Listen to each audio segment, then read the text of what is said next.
You'll never get a cent of my money, Dad. Not one. The door slammed shut. Those words from my daughter Ava cut sharper than any blade. Rain poured down in sheets, the brand new security lights blinding me as if to erase the existence of someone no longer wanted. My battered suitcase burst open on the concrete, its contents spilling out like discarded trash, shirts, socks, and the fragments of a life I once cherished. Behind Ava stood Trey, the man she called her partner. Arms crossed, lips curled into a smug smile, as though he'd just claimed some grand prize.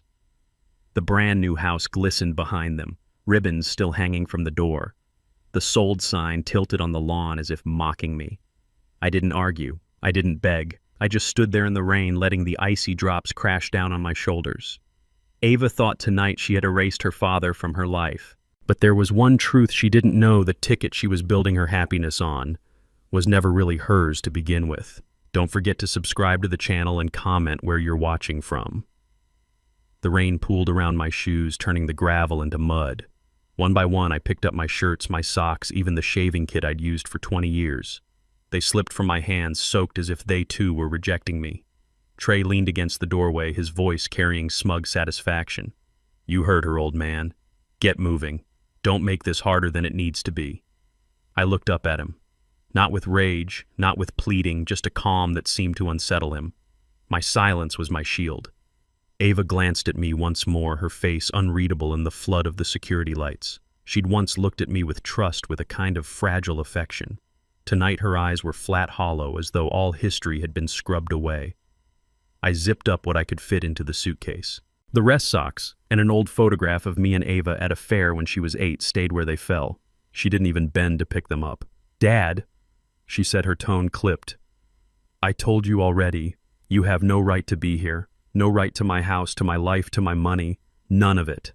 Her words lodged somewhere behind my ribs. No right. I wanted to tell her about all the rights she'd borrowed from me, rights paid in sacrifice and hours bent over bank ledgers, when I should have been retired in nights staying up with her boys when she was finding herself. But I didn't. Not then. Because giving her that satisfaction to see me broken, shouting in the rain, would have been her victory. So I closed the suitcase, my hands trembling not from cold, but from the kind of restraint only age teaches you. The walk down the driveway felt longer than it was. Each step echoed like a farewell drumbeat. My old sedan was parked crooked near the curb, its paint-chipped windshield fogged from the storm. I set the suitcase in the trunk and leaned against the car for a moment. My back ached, my heart even more. I thought of calling someone, an old colleague, maybe my sister in Ohio. But what would I say? That my only daughter had cast me out like garbage the minute money came her way, that she'd traded blood for bricks and glass. No. I swallowed the urge. Instead, I turned the key in the ignition. The car coughed, awake headlights slicing through the curtain of rain. In the rearview mirror, I caught one last glimpse of Ava's silhouette framed in that glowing doorway, Trey's hand resting possessively on her shoulder. She thought she'd won. I drove off without a word. The highway was slick wipers dragging back and forth with an almost mocking rhythm. I gripped the wheel tighter than necessary. The city lights blurred into streaks of gold and red as though the world itself was crying with me. At a red light, I pulled into an empty parking lot, a diner closed hours ago. I killed the engine and sat there listening to the rain hammering the roof like restless fingers. My suitcase lay in the trunk, but I didn't care to open it. What mattered wasn't inside. What mattered was what she thought she'd taken. The ticket. It came back to me in pieces like old film reels clicking into place. That night at the gas station, the clerk handed me the slip. My pen scratches across the back. My name, Walter Green, is etched in shaky ink, a ritual we'd shared for years, Ava and I buying tickets for fun, laughing about what we'd do if luck ever struck. But this one I bought myself. I remembered clearly than yesterday. The numbers weren't hers, the signature wasn't hers. It was mine, and she had no idea. The rain eased slightly, softening into a mist. I rolled down the window, the night air cold against my face. I thought about dignity, how fragile it feels when stripped away, yet how stubborn it becomes when you cling to it. Ava thought she'd erased me, but she didn't understand that fathers, real fathers, don't disappear so easily. My phone buzzed in my pocket. A message lit up the screen. From Ava. Don't ever come back. If you try to claim anything, I'll make sure everyone knows you're a leech. Consider this your last warning. I stared at the words. For a moment, anger bubbled hot in my chest. But then a kind of calm washed over me. She didn't know. She couldn't know. She was bluffing with stolen cards. I typed back one word. Okay. I set the phone down. My chest rose and fell in a slow, steady rhythm. On the seat beside me lay a worn leather wallet. Inside, folded between old receipts, was a thin slip of paper, proof of purchase from that gas station. The timestamp, the register number. My receipt. I ran my thumb across it, feeling the ridges of the ink. It wasn't much, but it was enough to start. Patience, Walter, I whispered to myself. Patience. The rain stopped completely by the time I reached my small rented apartment across town. The place smelled faintly of dust and coffee grounds, but it was mine. The peeling wallpaper, the squeaky floorboards, they had witnessed me long before Ava's new mansion ever stood. I placed the suitcase in the corner clothes, still damp. For a moment I just sat on the edge of the bed, shoes still on, listening to the silence press against the walls. The kind of silence that feels heavy, like it wants an answer. But I gave none. Instead, I reached for the folder in my desk drawer. Inside were years of documents I'd kept out of habit, bank statements, insurance forms, even grocery receipts. And now that small gas station slip joined them. A single candle flickered on the desk. I lit it sometimes when I couldn't sleep, when the weight of memories pressed too hard. Tonight, its glow steadied me. I leaned back, eyes closed, the storm outside fading to nothing but distant rumbles. Ava's words echoed still, not a single scent. But behind the cruelty, I heard something else, fear. She knew deep down she hadn't earned it. And fear, I reminded myself, has a way of growing. I blew out the candle, the smoke curling upward like a question mark in the dark. My mind drifted backward, unspooling years of sacrifice. Rent I'd paid, debts I'd erased, nights I'd stayed awake so she could rest. If Ava believed she'd built this fortune alone, she had forgotten the foundation it stood on me. And as I closed my eyes that night, drenched in memory, I knew the storm had only just begun. The morning after the storm, I woke to silence. My apartment was still dark, the blinds half open, letting in a slice of gray light. On the nightstand lay the gas station receipt, folded neatly as if it carried the weight of an entire life. I reached for it out of habit, and as my fingers brushed the thin paper, a sound echoed in my mind, the jingling of a small keychain. It wasn't there, of course, not in this room. It was a memory. Ava had given me that keychain when she was 8 years old. A little plastic dolphin from a boardwalk stand bought with the pocket money I'd slipped into her palm. "For your car keys, Daddy," she'd said, proud, as if she'd bought me the world.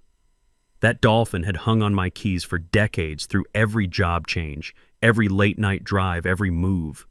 I'd lost count of the number of times she'd teased me for still keeping it years later. "You really can't let go of anything, can you?" She'd laugh. She was right. I couldn't. Not her, not the memories, not the sacrifices. When Ava was little, life wasn't easy.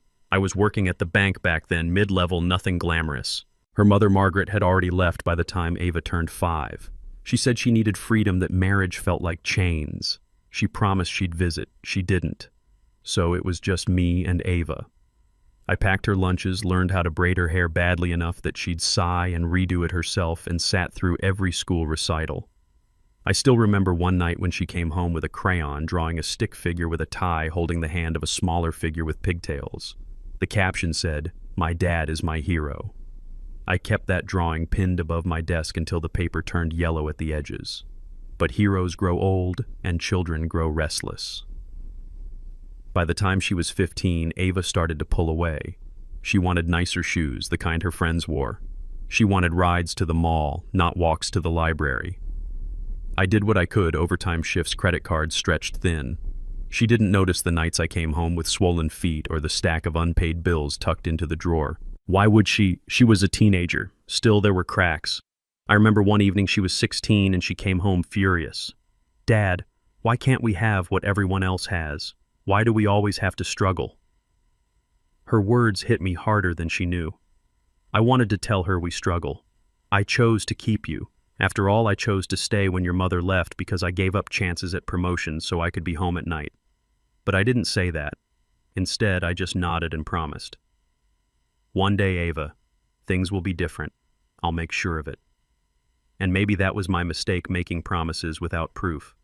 That's how the lottery ticket started. It was a silly ritual at first. On hard weeks when dinner was nothing but canned soup and bread, we'd stop by the gas station. She'd point at a slip of paper like it was a golden ticket. Imagine it, Dad, $10 million. We'd be free. I'd play along. I'd say, sure, maybe I'll finally get that porch swing I keep talking about. We never expected to win, but hope became a habit, and habits became promises. If we ever win, Dad, I'll split it with you. Half and half. I got you. Those words, I got you, they were my lifeline some days. But people change when the world starts testing them. Ava's 20s were a blur of odd jobs and sudden boyfriends. I helped her move apartments 4 times in 2 years. Each time I wrote the deposit check because her credit was too shot. When her first son was born, I watched him while she scrambled for work, or said she did. Sometimes she'd come home with the smell of bars on her clothes, claiming interviews had run late. I bit my tongue. For the boy's sake. For her sake.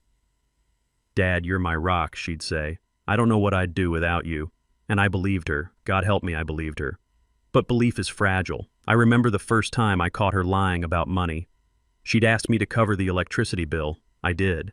A week later, I found a receipt for a pair of designer shoes in her purse. When I asked, she rolled her eyes. Don't be so dramatic, Dad. It was just a sale. You worry too much. I told myself it was a slip. Everyone deserves a mistake. Except mistakes became patterns. Patterns became truth. Fast forward to just a month before the stormy night, she shut the door on me. Ava was between jobs again. I was cooking dinner, folding the boys' laundry, and covering half the bills from my pension. She'd started acting different, snapping at the kids. She jumped whenever her phone rang, whispering in the hallway with doors closed. I thought maybe she was depressed. Maybe life was heavier than she could bear. I told myself not to push. Then came that Thursday. We were watching the news. A story flashed across the screen, a winning lottery ticket sold just down the road. Someone in this neighborhood's a millionaire, the anchor said. Ava shifted on the couch, didn't smile, didn't joke, just asked too casual. You ever buy from there?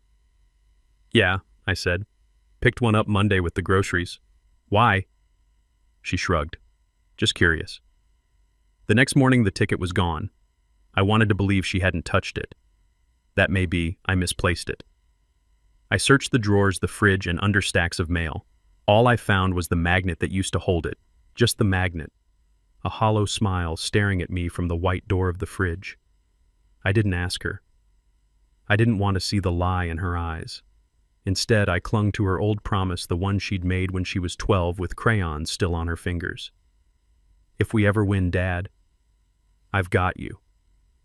I thought maybe she'd surprise me. Maybe she'd still keep her word. But then she came home with new shoes, whispering on the phone, laughing too loudly at nothing. And 3 days later, she was gone. Dad. Her voice echoed in memory from years ago when she was still small. Why does everyone leave? She'd asked that at 15 after her first heartbreak. I held her all night whispering, I'll never leave Ava. You can count on that. Now, years later, she was the one leaving. She hadn't even looked back. The memory broke when a car horn blared outside my apartment, dragging me into the present. I blinked, realizing I'd been staring at the same candle stub for an hour, lost in time. My hands gripped the edge of the desk until the knuckles whitened. Ava thought she'd rewritten history. That money erased memory. That bricks and chandeliers could replace the foundation I'd built. But memories don't vanish. They sharpen, and mine were sharper than any blade. I stood, slipped the gas station receipt into my wallet, and closed the folder. My reflection in the dark window stared back, lined gray but unbroken. The past had its weight, heavy, relentless, but it was also fuel. And as I turned off the light, leaving the room in silence, I knew the story wasn't over. Not for me, not for Ava. By 8 the next morning, the storm had thinned to a low ceiling of gray. I made coffee in the little drip pot that moaned more than it brewed, set the mug on a coaster I'd carved out of a cedar slice years ago, and pulled my old laptop toward me. The gas station receipt sat beside the trackpad like a visiting witness, pale and flimsy, but holding more weight than it had any right to. I didn't start with anger. I started with rules. State lottery ownership, I typed. The keys felt loud in the quiet apartment. A list of search results blinked up. I clicked what looked official, then scrolled, lips moving without sound as I read. Ticket is a bearer instrument until signed. Signature on the back establishes ownership. Lost or stolen tickets are the responsibility of the player.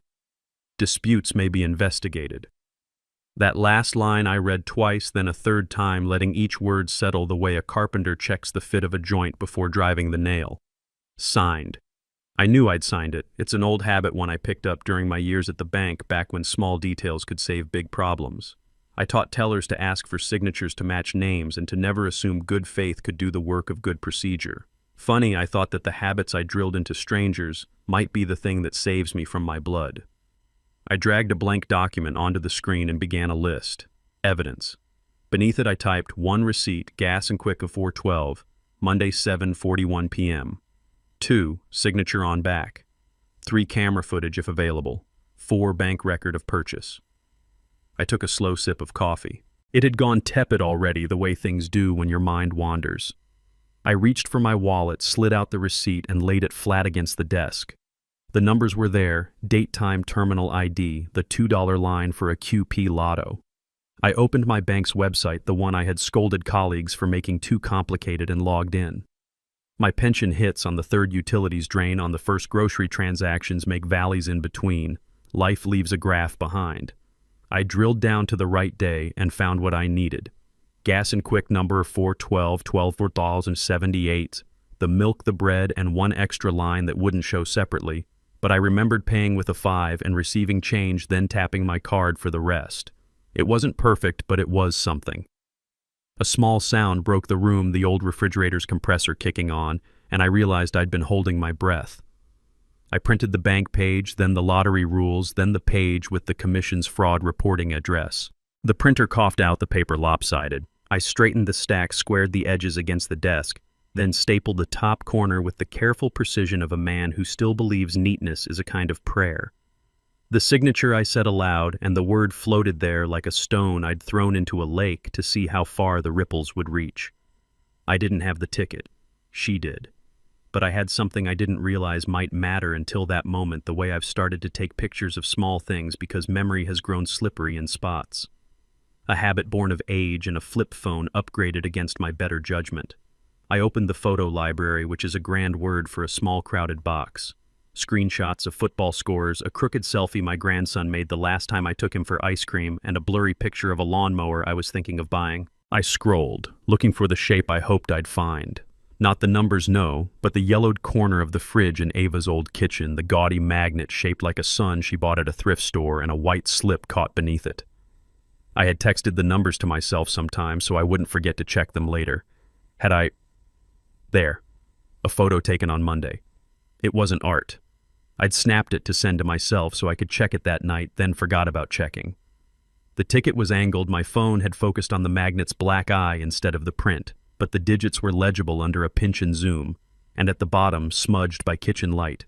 And my shaky hand, you could make out the faint tail of a signature that looked almost like a line the pen had drawn by itself, WGR.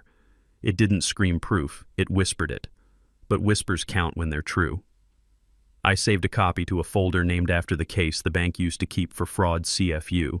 We'd joke it meant careful follow-up. I never loved the joke. I still didn't. I set the laptop aside and took a shower, letting the hot water beat across my shoulders until the stiffness loosened. There's a kind of clarity heat gives you a steadiness that cold rain steals. I dressed in clean clothes because respect isn't something you owe only to courtrooms and churches. I buttoned a shirt just to sit alone in a car because dignity, when it's been ripped, asks you to stitch it back any way you can. Then I picked up the phone and called the number under Gas and Quick number 412. It rang 4 times before someone answered with a voice bent by early morning's quick stop. "This is Sam." "Good morning," I said. "My name is Walter Green. I was in your store on Monday evening around 7:40. I purchased a quick pick. I'm trying to confirm something about that transaction." He was quiet for a second. I pictured him balancing a handset on his shoulder while snapping a roll of coins into a register, one eye on the door in case the morning regular came in for a scratcher and a coffee. "We don't keep purchase details here," he said cautiously. "You'd need to call the lottery terminal support for the ticket itself." "I understand," I said.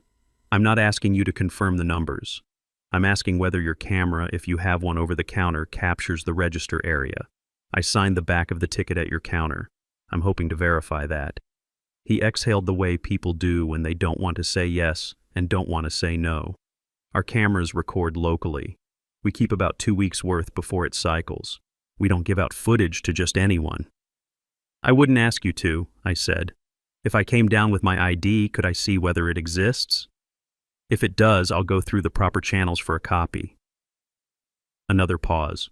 Paper crinkled, a drawer shut. "We open in 20 minutes. Come at 10. Ask for me. Samir Patel." "Thank you, Mr. Patel," I said. "I appreciate it." I hung up and stood for a second in my kitchen, listening to the buzzing fluorescent light and the wheeze of the radiator. My heart felt like someone had cupped it in a steady hand. You don't run in moments like this. You don't shout. You place one foot, then the next on the floor you still own, and you walk. On my way out, I took the folder, the receipt, and the printouts. I stacked them in an old manila envelope and wrote my name on the tab, underlining it twice. Habit. The drive to the Gas and Quick took me past the little park where I used to push Ava on a swing until my arms ached, just so she'd laugh one more time higher. Daddy, higher. The swing set stood with its chains shining wet, empty in the gray light. Memory tried to reach for me. I let it come close, but not touch. Not today. Samir was smaller than his voice suggested, a trim man with salt at his temples and a calm that told me he'd seen all kinds of mornings. He looked at my ID longer than most clerks do, and then at me longer than my ID. "Come," he said, flipping the counter latch. "You can stand at the desk. I can show you the time window, nothing more." "I'm not here to make trouble," I told him, "only to find the truth." He shrugged a single shoulder. "Truth has a way of dragging trouble behind it." The back office smelled like cardboard and coffee that had been brewed before sunrise. A small monitor sat unevenly on a stack of copy paper, a black box under it with a green blinking light. Samir moved with practiced keystrokes through a menu that looked like something designed when screens were still surprised to be flat. He typed the date. He entered the time. The screen jumped to life with 4 grainy quadrants. One showed the door, one the candy aisle, one a view down the coolers, and one the one I needed looked straight across the counter to the lottery terminal. "There," he said, pointing to a shape I recognized as my coat. My shoulders hunched against a wind I no longer remembered. The timestamp clicked from 7:40 to 7:41, and I watched myself hand over cash to a younger clerk, a kid who flirted with his phone when no one was looking. The clerk ripped a ticket. I reached into my pocket, pulled out a pen, the one I'd carried for years, a fat blue thing with a pocket clip that had bitten more shirts than I want to admit, and I leaned over. You could see the movement of my hand, the bend of my wrist, the way the pen paused right after a second letter, then lifted as if to dot an I that wasn't there. "That's you?" Samir asked. "That's me," I said, and I heard my voice as if it had come from someone standing behind me. He looked at me again, measuring. "We do not allow copies without a request from law enforcement or the commission," he said, the sentence memorized. "But you can look for as long as you like." "I understand," I said. "May I raised my phone not to the screen but to my chest. "May I capture a short clip of the screen for my records without taking it from your system?" He dipped his chin in a nod that acknowledged the place where an official policy meets an unofficial mercy. I didn't see anything he said. Eyes on the monitor. I held my phone steady and recorded 30 seconds the shape of me, the kid, the movement of my pen. When the clip ended, I set the phone down as if it were heavy. My hands didn't tremble. I waited for them to, but they didn't. "Thank you," I said, meaning more than the word could hold. Samir shrugged again, softer this time. "You looked like a man who came to do the right thing," he said. "That's rarer than people think." I bought a coffee I didn't need and drank it in 2 gulps, so I'd have something to do with my hands as I walked back to the car. The lot was half full, contractors grabbing breakfast, a woman in scrubs texting near a pump, a guy arguing with his dashboard like the radio had tried to charge him rent. The world still turning, still itself. I sat behind the wheel and watched the video again. It was as if I'd caught a piece of truth skittering across ice. It didn't want to be held, but I had it anyway. I saved a copy, then emailed it to myself with the subject WG ticket 7:41 p.m. If the phone died or the cloud forgot me, the email would not. On the drive across town, I stopped at the bank branch where I used to work. The carpet smelled the same, a mix of vacuum and old money, as if coins had a scent once and it never quite left. The teller was new to me, young, precise. Her name tag read Mara. She smiled, then did a double take as if my face had stepped out of a training video about good customer service. "Can I help you, sir? I need a printed record of a specific transaction," I said, sliding my ID across and giving her the date and time, "for personal records." She nodded and clicked in that efficient way that told me someone had trained her well. "Here you are," she said, handing over a crisp printout with the line item circled in yellow. "Do you need anything else?" I considered asking for the manager for a letterhead statement or a notarized copy, but I held back. There's a timing to these things. Show up too heavy too early and people circle the wagons. Come too light too late and they close the door. "This is enough for today," I said. "Thank you." At the library, I scanned the receipt, the bank printout, the lottery rules page, and my photograph of the ticket under the sun magnet. I saved each as a PDF on a thumb drive I keep on my keyring, right next to the tiny plastic dolphin Ava had bought me when she still thought gifts were promises. I printed the images, placed them behind clear sheet protectors in an old binder I titled in black marker Ticket WG. Then, because the banker in me still believed paper is harder to argue with than pixels, I made a second copy of everything and slid it in a separate envelope that I sealed and signed across the flap W. Green, today's date. You can't notarize yourself, but you can behave as if every step will one day be watched. On my way out the library, TV was tuned to the local news, the volume low. A banner crawled along the bottom, "New millionaire anonymous claimant to be announced." The anchor smiled the way anchors do when they're telling you something that isn't news but feels like it should be. "Sources say the winner is a single parent from the East Side," she said, and the picture cut to a montage of the convenience store I'd just left, though they had the wrong angle. "The Lottery Commission confirms the prize is in processing." "Processing," I repeated under my breath, and the word tasted like a deadline. Outside, the light had shifted from gray to a blown-out white that made edges sharper. I sat on a bench and opened the manila envelope again, as if the papers might have changed while not being watched. They hadn't. They just sat there quietly, insisting on what they were. My phone buzzed in my pocket. For a second, my pulse jumped, a strange thing, how a small vibration can feel like a quake when your life's fault lines are already cracked. A text from an unknown number flashed a link and the caption, "She's on fire." I didn't click it. If Ava's friends wanted to fan her flames, that was their business. Mine was water. I called the Lottery Commission's general line. A recorded voice led me through a maze of numbers until a human answered, a woman whose tone was both tired and capable. "Lottery claims," she said. "How can I help you today?" "My name is Walter Green," I said, and gave her my full address before she asked for it, because I've been the person at the other end of a phone for too many years not to know how to be easy to help. "I need to report a signed ticket that I believe has been claimed by someone other than the signer. I have the receipt bank record, a photo of the signed ticket on a refrigerator from the day of purchase, and I've viewed store footage that shows me signing the back at the counter." She didn't gasp. Professionals don't. She went quiet the way a person does when they take their job seriously. "Do you have a copy of your identification, Mr. Green?" she asked. "Yes," I said. "I'll need you to send all documentation to our fraud review address," she continued, giving me an email and a reference number. "Do not send originals by mail. Digital copies are fine for initial review.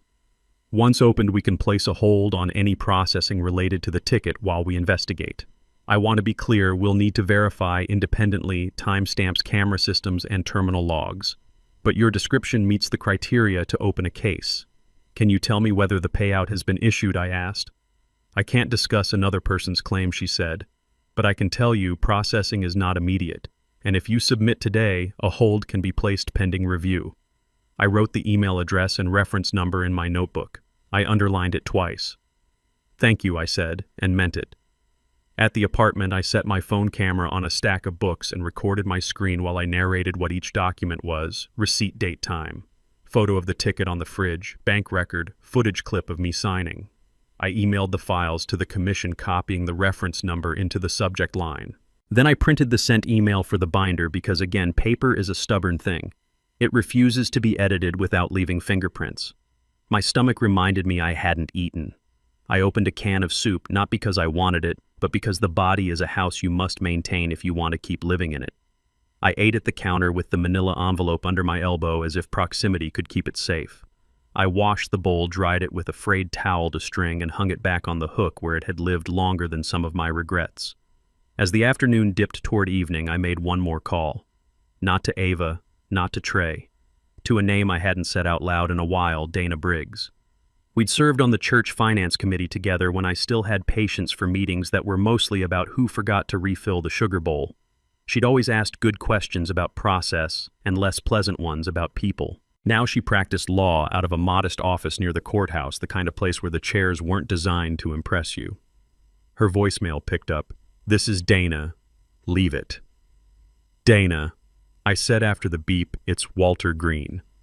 I have a situation that involves a lottery ticket I signed and a claim I believe was filed by someone else. I've opened a case with the commission. I'd like to talk to you about next steps if you have time." I hung up and sat there with the receiver still in my hand, listening to the hollow hum of a line that wasn't mine anymore. I set it down. The radiator hissed. Outside, a car door slammed, a dog barked twice, and then decided whatever it had been worried about wasn't worth it. I took out a yellow legal pad and wrote at the top in block letters, "Plan." Below it, 4 bullets, "Secure evidence done. Initiate official hold, done. Counsel pending. Do not engage with Ava or Trey." I circled the last one until the paper softened. There's a kind of bait people throw when they think they're winning words meant to hook you into a fight you can't win because the ring belongs to them. I would not step in. I would not give them the video they wanted of an old man shouting at a gate while a camera recorded him for the court of public opinion. The sun found a way through the gray and put a thin slice of light across my desk. It touched the edge of the dolphin keychain, the plastic nicked from years of knocking against the ignition. I put the keys in my palm and closed my fingers around them, feeling the cool shape press into my skin. Some people would call that sentimental. I call it inventory. What do you have? What's yours? What matters? I checked my email one last time. The commission had replied, "Received. Case number, opened. Please allow 24-72 hours for initial review. Do not share case details publicly. We will contact you if additional documentation is required." I nodded at the screen like it could nod back. "Thank you," I said, and if anyone had been there to hear, they might have thought I was praying. I shut the laptop and let the room go dim. My body asked for sleep. My mind put a hand on its shoulder and said, "Not yet." I walked to the window and looked down at the street where a neighbor dragged a garbage bin to the curb, its wheels complaining over a crack in the pavement. Life making its noises. I watched until the bin settled, then stepped back, pulled the cord on the blinds, and turned toward the hallway. At the bedroom door, I paused, the way you do before you turn out the last light. In my head, I saw again the grainy image of my hand moving across that slip of paper at 7:41 p.m. I saw the pen pause and lift. I saw my name where it belonged. I flicked the switch. The room fell into a soft kind of dark that invites memory but doesn't bow to it. Tomorrow, I told the quiet. We'll let the facts do the talking. From the kitchen, the fridge clicked off, and the apartment became very still. I lay down fully clothed, one hand on the manila envelope as if it were a life jacket I could wear even on land. In the space between waking and sleep, Ava's voice came back. Not the one from last night full of steel and theater, but the small one that used to ask from the back seat. How much longer, Dad? I pictured myself at a stoplight, eyes on the road, answering the only way a good driver does when the destination is certain and the route is patient. Not long now, I said, and the dark listened without judgment as the truth I'd set in motion kept walking toward the morning. The next day would not start with me speaking. It would start with a phone vibration, a neighbor's aside, a news crawl changing a single verb, a small thing that meant the weather over Ava's new life had turned, and with that, the first seeds of chaos would find their soil. ChatGPT can make mistakes. Check important info. It began not with a storm this time, but with a vibration. My phone buzzed against the kitchen counter just after 9 in the morning, rattling the porcelain mug I hadn't yet rinsed. I let it hum a second longer before picking it up as if hesitation could buffer me from bad news. The caller ID read Frank Miller. My neighbor from the house Ava had walked out just weeks ago. Frank wasn't the type to call unless he had something to say. I thumbed accept and held the phone close. Walter Frank said, his voice low like a man trying not to wake someone. Saw something this morning I figured you'd want to know. I braced my back, stiffening. Go on. There was a truck. Big U-Haul. Parked out front of Ava's place before sunrise. 2 guys hauling boxes, furniture, even bags of clothes. She was out there in a robe giving orders, like she couldn't leave fast enough. My grip tightened on the phone. You're sure it was Ava? I've lived across from you for 30 years. I know your daughter when I see her. He paused, and I heard the scratch of his cigarette lighter. Funny thing, though, house still has the ribbon on the door, right? Most folks move in after weeks. She's already moving again. Don't add up. I closed my eyes. The picture formed itself. Ava directing strangers in the early dawn, heels clicking against wet pavement, urgency dripping from every motion. She wasn't moving in. She was running. Thank you, Frank, I said evenly. You be careful, Walter, he added. She looked different, hard, like she was guarding something, not enjoying it. When I hung up, my hand lingered on the receiver. A fresh truth pressed against my ribs. Ava wasn't building a life. She was fortifying a lie. I opened my laptop, still warm from the night before, and scrolled through the familiar feed of half news, half noise. It didn't take long. Her face appeared, Ava's smile frozen wide. Trey's arm looped around her waist like he'd bought the right to be permanent. From broke to blessed, dreams do come true. That was the caption beneath a photo of them on marble steps, champagne flutes raised. The comments scrolled like confetti. So proud of you, girl. Knew you'd make it. Winners don't need baggage. Baggage. That's what I had become in their story. My eyes drifted to the profile picture of the account she'd tagged @EliteRealtyDallas. I clicked. Luxurious homes lined the street, each caption dripping with words like exclusive and once in a lifetime. And their 2 posts back, Ava, again keys dangling from her hand, Trey lifting her off her feet in front of a glass mansion. But what caught my attention wasn't the smile or the house. It was the caption beneath. Congratulations to our newest buyers, Ava and Trey. Cash purchase. A true success story. Cash purchase. The words sliced clean. She hadn't financed. She hadn't mortgaged. She had dropped money, my money, without even pausing to breathe. I stared at the screen until the edges blurred. Then I called the only person who would understand the subtext, Dana. Her voice came calm, steady, the kind of tone that makes you sit straighter. Walter, I was just about to call you. I got your message. I have something new, I said. She's flaunting it. Photos, posts, and even tagged the real estate agent. The caption said cash purchase. Can that help? On the other end, Dana exhaled a slow, practiced breath. It helps more than you know. People who steal rarely hide it. They advertise it. They want applause before anyone asks questions. Will the commission care? They'll care, she said firmly. Because every dollar she spends is traceable. Once the payout is frozen, those purchases will be scrutinized. If she paid cash, we can argue she liquidated stolen winnings.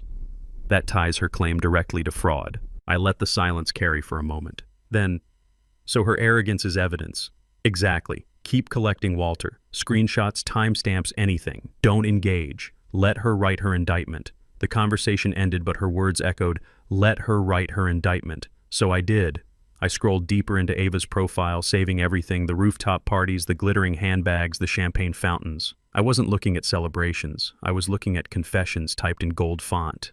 And then another twist. Buried beneath her self-congratulations, a comment from someone I hadn't seen in years. Didn't your dad always buy those tickets with you? Thought he was the one with the ritual, not you. It was a throwaway from an old neighbor, but it was public. And Ava's reply cut sharply. He had nothing to do with this. He's just a leech. I finally cut loose. My stomach turned, but not from the insult. From the slip. She had admitted it in a way. By denying me publicly, she tied herself to the lie. And lies leave trails. I closed the laptop and leaned back, staring at the ceiling where a crack split the plaster like a road map. The past had lines, too. Fractures you can follow if you know where to look. Dad, Ava had once whispered after a breakup. Her teenage eyes read, "Why does everyone leave?" And I'd told her, not everyone leaves Ava. Not me. But now she was the one leaving boxes, trucks, captions, and cash. And I realized she wasn't just leaving me. She was leaving truth behind.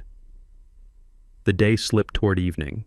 My phone buzzed again, this time a text from an unknown number. "You think you're owed something, old man? Back off.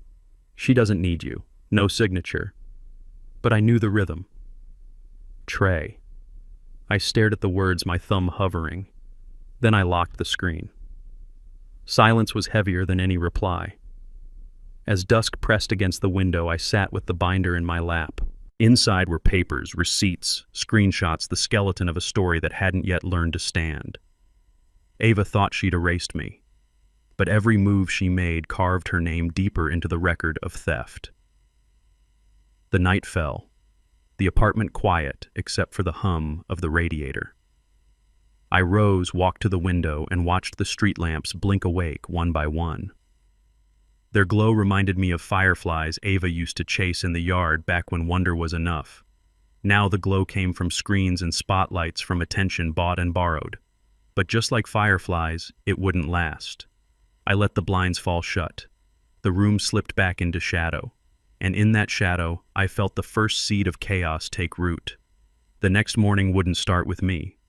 It would start with someone else, an old acquaintance stepping back into my orbit. A voice from the past carrying both warmth and promise, reminding me I wasn't alone in this fight. And with that, the path toward allies would open. I saw the blue thermos first, same one she used to bring to the bank on days the heat knocked the air out of the lobby. Bernadette Lawson, Bernie to anyone who'd ever sweated through a quarterly audit with her, sat in the corner booth at Earl's Diner, steam drifting from the lip of that battered thermos as if it had something wise to say. She looked up before I reached the table, and the lines around her eyes folded into a weathered smile that understood two things at once: I was hurting, and I was here to do something about it. "Walter," she said, standing halfway the way people do when they want to hug you, "but also know there are years and habits between you and that kind of ease." She squeezed my hand instead. Her grip could have held a door shut in a storm. "Sit. Coffee's better from the pot than the pot looks." I slid into the booth. The vinyl creaked. The window beside us framed a pale morning, cars passing like slow thoughts. "I saw the post," she said, not bothering to pretend she hadn't. "Congratulations from people who never sent a condolence card. Champagne flutes like trophies. Cash purchase." Her mouth pulled to one side. It's always the word they think will save them that sinks them. "I didn't ask you to meet to make you choose sides," I said. "Good," she answered. "Because I picked my side a long time ago. Process, proof, people who do the right thing when it's ugly. Don't argue with me, Walter Green. We've been friends longer than your daughter's been an adult." The waitress slid 2 chipped mugs onto the table and poured coffee that smelled like it remembered better days. Bernie added cream from a tiny plastic tub. I didn't. I opened a case with the commission, I said, lowering my voice out of habit. The word commission always made me feel like I was about to ask someone permission to be honest. Sent the receipt, the bank record, and a photo of the signed ticket on the fridge. I recorded the store camera and Samir let me look. "They've placed a hold while they review." "Good," she said, like a period you can stand on. "Now put rails around the rest." I blinked. Rails. "You ever watch the loadout at the shipping yard?" she asked, then waved the question away. "Doesn't matter. A lot of people think control is a single action. It's a fence, Walter. You build a perimeter. You decide where the fight can and can't happen. And where should it happen on paper. In systems. Not on her porch, not in her comments, not in anyone's camera phone." She tapped her thermos. "I'm going to make a couple of calls after breakfast, one to a title officer I trust, one to a guy I mentored who does compliance for a regional bank. You say," she bragged, "cash purchase. That means a wire or a cashier's check, not a suitcase. Title companies still like to know what pond the money swam out of." She leaned in. "And the county doesn't record a deed because someone held up a key for Instagram. If there's no instrument number in the clerk's record, that house is still a story, not a fact." I let the information settle. A small bolt loosened behind my ribs. "Walter," she said softer, "I'm not here to make promises I can't keep.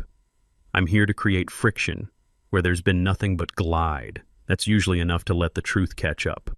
The waitress returned with 2 plates we hadn't ordered.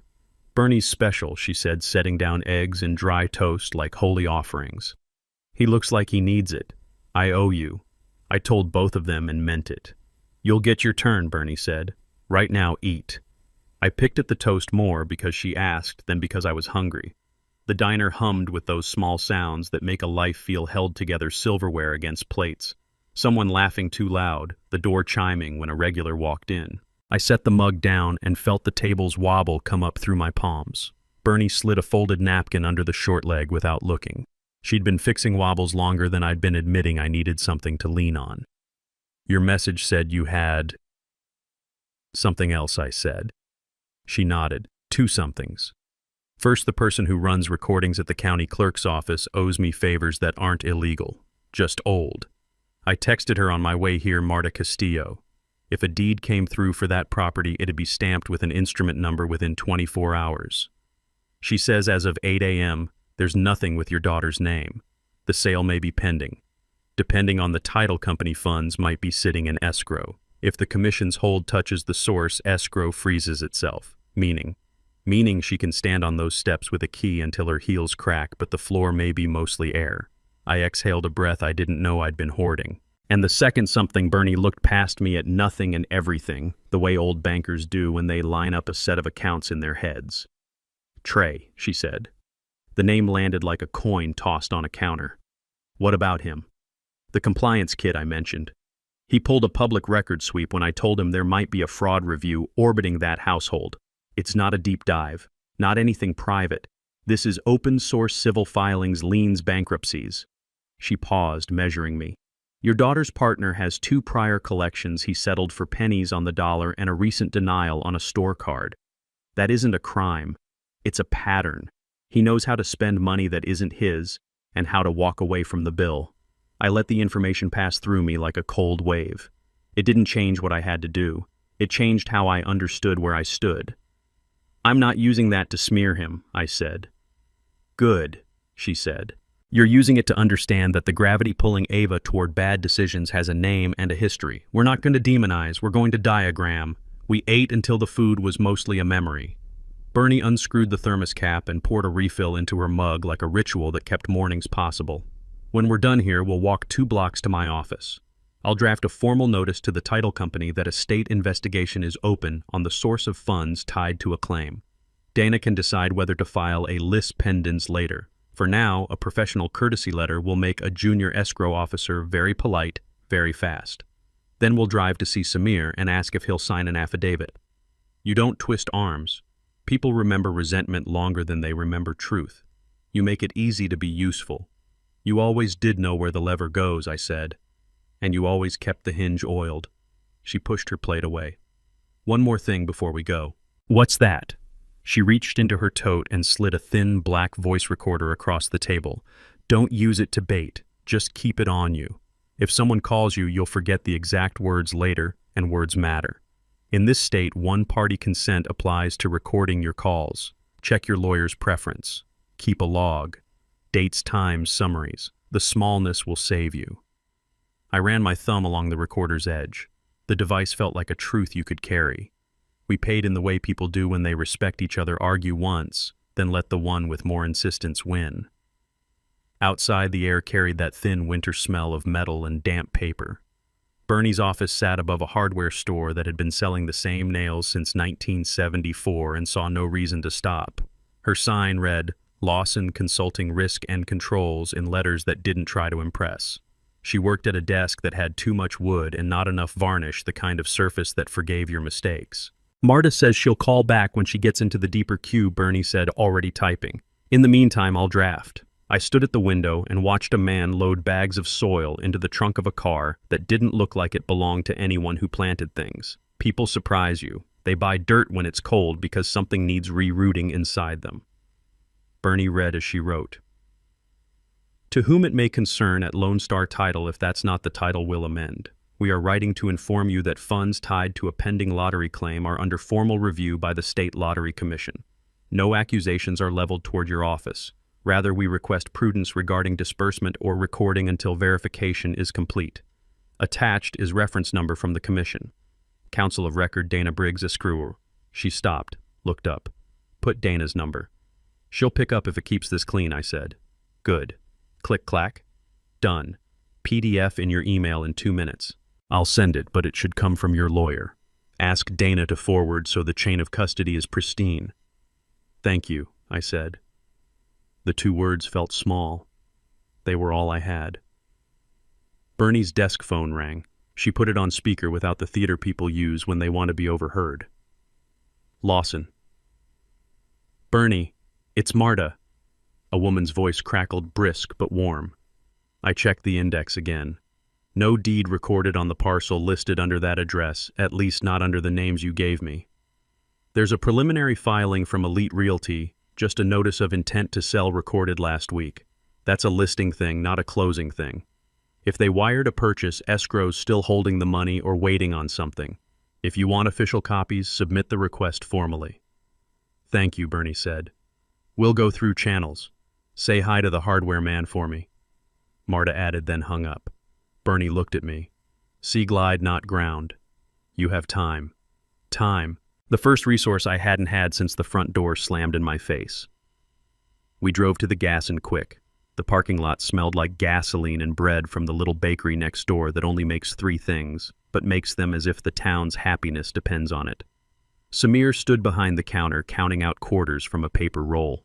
He lifted his head and smiled when he saw me, then straightened a little when he saw Bernie's suit and calm.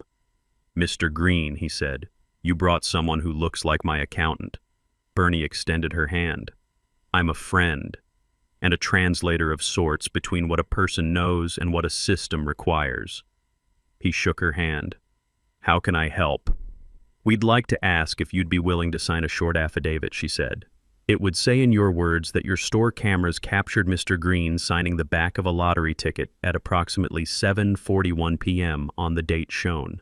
We understand you can't release footage. We're not asking you to. Just an attestation that the footage exists and shows what Mr. Green described. Samir's eyes flicked to me, then back to her. I can do that, he said.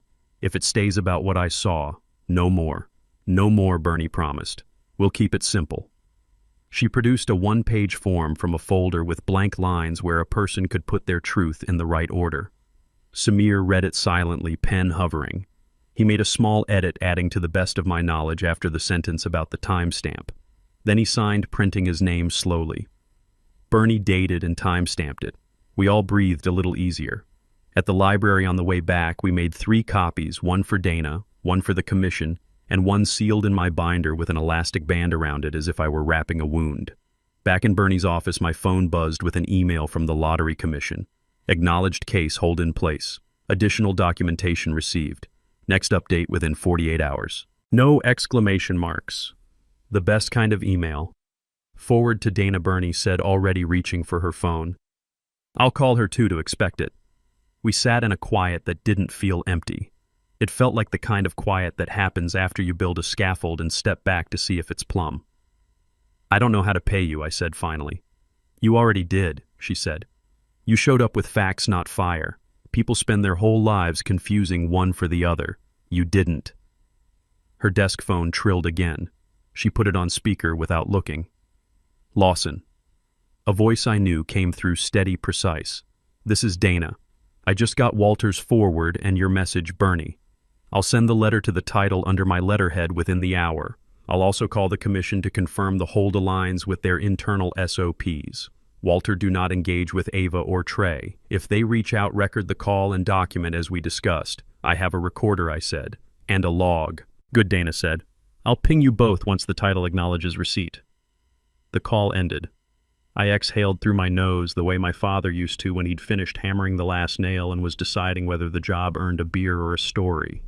Maybe both. You know what you've done today? Bernie asked, capping her pen.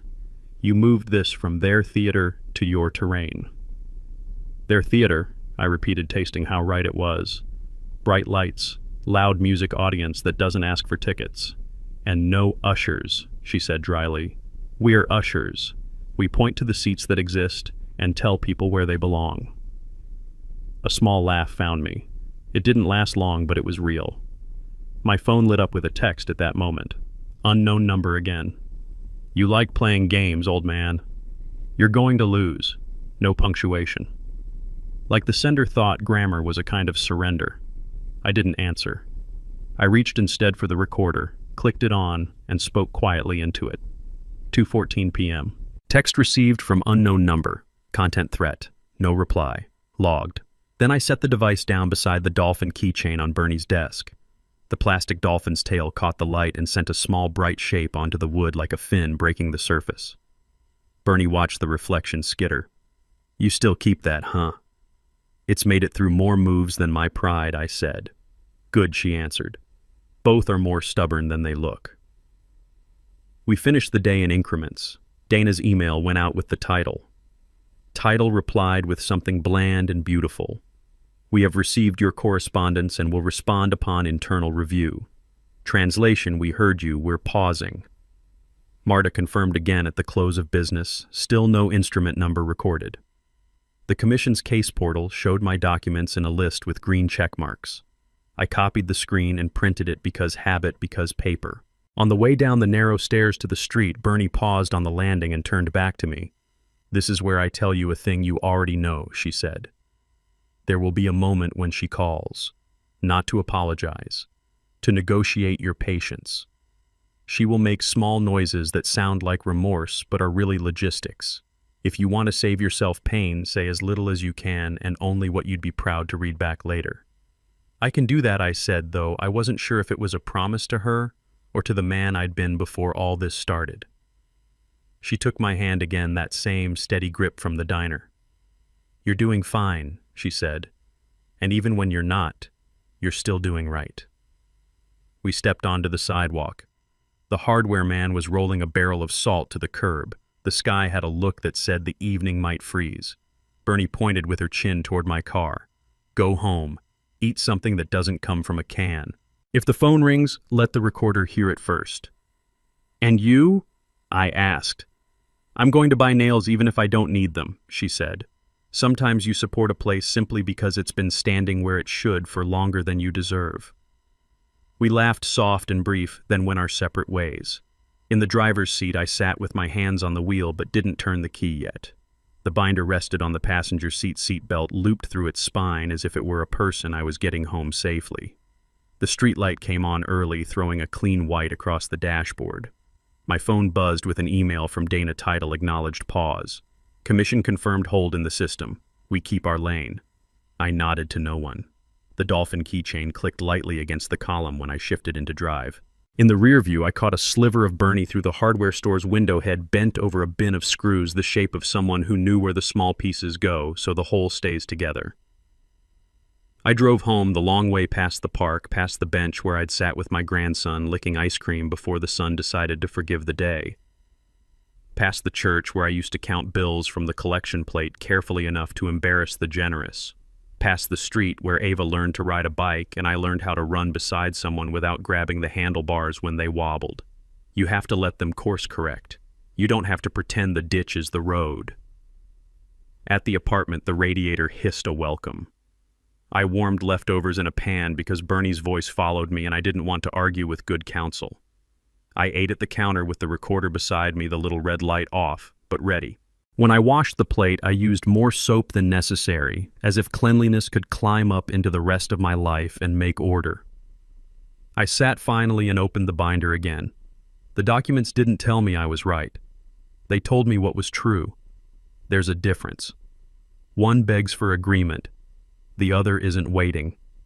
I closed the cover and ran my hand over the black marker letters, Ticket WG, until the ink's slight ridge mapped itself into my palm.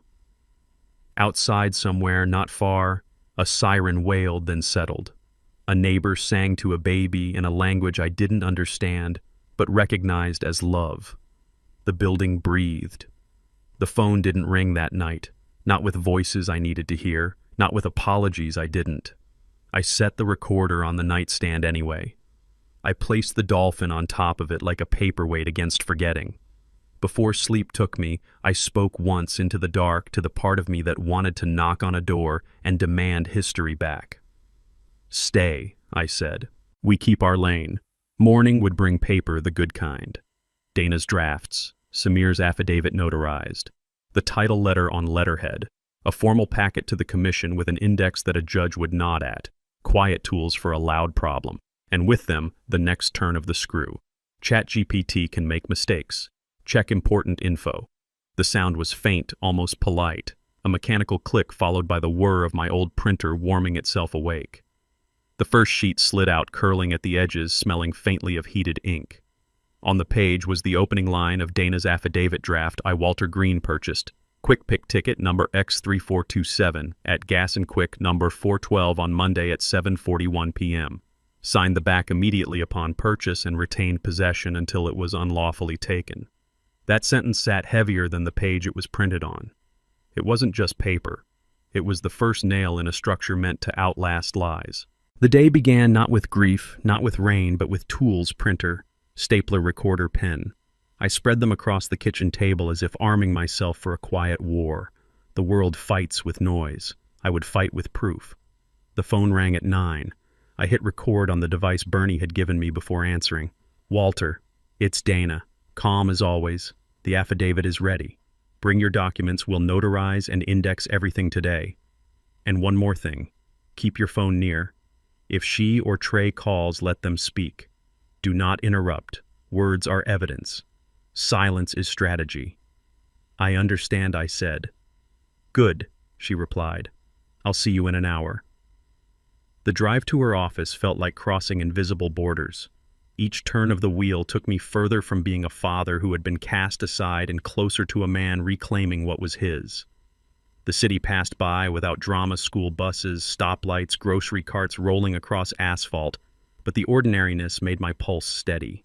Justice, after all, is built on ordinary pieces, receipts, signatures, timestamps. Dana's office sat above a dry cleaner, her name stenciled in plain black on frosted glass. Inside, the air smelled of paper and a faint trace of lemon polish. She met me at the door with a firm nod, a folder tucked under her arm. Walter. She said we build the record today. We sat at her desk, and she laid out the stack like a dealer who knows the deck. Receipt, she said, placing my original slip in a clear sleeve. Bank record. Another sleeve. Photo of the ticket on the fridge. She adjusted the brightness on her monitor, zooming in on the faint tail of my signature.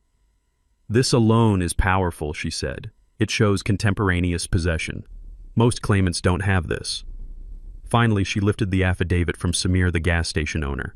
His neat handwriting filled the lines, his signature sealed in blue ink. Third-party corroboration, Dana said. This takes it from your word against hers to an ecosystem of proof. I stared at the pages. They looked so thin, but together they were thicker than her lies. Dana, I said quietly, what happens if she finds out? If she realizes the payout's frozen, she will. Dana answered, folding her hands. And she will rage. Expect calls, threats, pleas, all designed to push you into noise. Your task is silence or a single sentence. The matter is with the commission. Nothing more. Don't fight in their theater, Walter. We fight here. Her certainty steadied me. The next hour passed like clockwork. She notarized my affidavit, indexed every document, numbering them in a binder with a table of contents neat enough to make an accountant smile. She printed a cover letter, Dear Commission enclosed, please find notarized affidavit, third-party witness statement, and supporting documentation. Claimant asserts rightful ownership under statute. I signed each page, the pen's weight heavier than it had ever felt. Each stroke was a quiet defiance. You can erase me from your dinner table, but not from the record. Just as we finished binding the folder, my phone buzzed. Unknown number. Dana gestured for me to answer on speaker. I pressed record. A voice exploded down the line, Trey's sharp cracking with panic. You think you're clever, old man, freezing accounts, making calls? You don't know who you're messing with. This money is Ava's. She deserves it. You're just bitter because no one needs you anymore. I let silence stretch. Say something. He barked. Dana held up a finger. I breathed once slowly. Then I said, The matter is with the commission. And I hung up. Dana smiled slightly. Perfect. By the time I left her office, the sun had broken through the clouds. I walked down the narrow stairwell, carrying the binder pressed against my chest like it was both shield and compass. Outside traffic murmured, life carried on indifferent. but I felt the axis tilt. At home, I set the binder on the table, slid the recorder beside it, and turned off the lamp. The apartment dimmed to quiet. For the first time in weeks, I exhaled without tasting bitterness. The arsenal was ready, and it would not be long before she felt the weight of it. Her card declined at a store, her lips curling in disbelief, the first crack in the glass palace she thought she'd built. At 3:14 p.m., the first crack sounded somewhere on some glossy counter. A screen blinked a single word: declined. I didn't see it. I felt it. The way a building learns that one hairline fracture has turned into many. My phone began to buzz on the table beside the binder, the little red light on the recorder leaping awake as my hand reached for it. Unknown number. I pressed record before I answered. "This is Walter." Static, then a voice trying too hard to be steady. "Ava. Dad," she said as if she were asking a clerk to honor a return. "My card. There must be a glitch. Did you do something?" "The matter is with the commission," I said, and listened to the silence stretch out between us like a bridge that no longer met the other side. She exhaled through her nose, a sound I knew from childhood when the shoe she wanted wasn't on sale. "Don't do this," she said, the words coming faster now. "You think this is teaching me a lesson? You're humiliating me. They're looking at me like I'm—" She stopped. "Fix it. I can't fix what isn't mine," I said. "The commission will review." "God," she snapped, and then the click landed in my ear like a slap. The recorder hummed on. I set the phone down next to it and wrote the time in my log. 3:14. First call. Calm, then heat. Not 5 minutes later, the phone buzzed again. Different number. Same storm. This time it was the real estate agent's office, a woman whose voice was lacquered with courtesy. "Mr. Green, this is Fallon with Elite Realty. I'm calling to let you know that the title company has contacted us regarding a hold on funds. We're not at liberty to discuss client details, but in the normal course, my attorney will communicate with the title," I said. "Thank you for the courtesy." A pause and something almost like relief in her tone. "Of course, sir. We appreciate your, professionalism." After she hung up, I stood for a moment with my hand still on the phone, feeling the table's wobble creep up my arm. Not victory. Not yet. Just gravity changing direction. Things fall differently when the air itself has shifted. The third strike came through someone else's eyes. A buzz, a text from a number I recognized only because it once brought over a casserole when I had the flu. Laia, the cousin who floats in and out of family orbit like a balloon that sometimes remembers it's tied to a wrist. She'd sent a video, grainy and sideways. The inside of a boutique, a row of scarves, a register with a tiny bell that looked ornamental and cruel. Ava is at the counter. The clerk's smile stiffened. The screen is flaring red. Ava's mouth tightened into the line she makes when she refuses to hear a no that is not shaped like a yes. "You seeing this?" Leia typed underneath. I am," I wrote back. "Thank you." She replied with a single sentence that wasn't unkind. "She needs you to be the parent you are being." I didn't answer. It was enough to know someone else could see the outlines of the truth from a distance I couldn't choose. The recorder's light glowed steadily. I placed it in my shirt pocket. It sat there like a second heartbeat. By 4, the calls had settled into a pattern, a ping from title confirming a pause, a short, efficient voicemail from Dana. "All good," they acknowledged. "Stay the course." And a text from Bernie that made me exhale. Marta says still no deed. Escrow is a refrigerator now. Door shut, light off. At 4:30, Trey found the number I answered. The line opened with laughter that didn't belong to humor. "Congratulations," he said, the word cracked in the middle. "You win. Other men your age build model trains. You build complaint files." I said nothing. The recorder whirred gently. "You feel like a man," he pressed. "You know how this looks. An old guy trying to steal his daughter's future because he can't stand that she finally made it without him." "The matter is with the commission," I repeated, and I tasted how the sentence asked nothing of me but accuracy. "You're a joke," he hissed, the mask slipping. "You lost your wife, you lost your house, and now you'll lose this. You hear me? And you," I said quietly, "lost the chance to be decent." For a breath, he had nothing. Then he spat the truth he didn't mean to expose. "Fine. You want a deal? We'll give you something to go away. 20%. Half if you shut up. You get closure. We keep the life we earned. Earned. The word made something steady rise in me, a plank of wood set in place. I don't bargain with thieves, I said, and ended the call. I couldn't keep still, so I washed a dish that was already clean, then made tea I didn't plan to drink.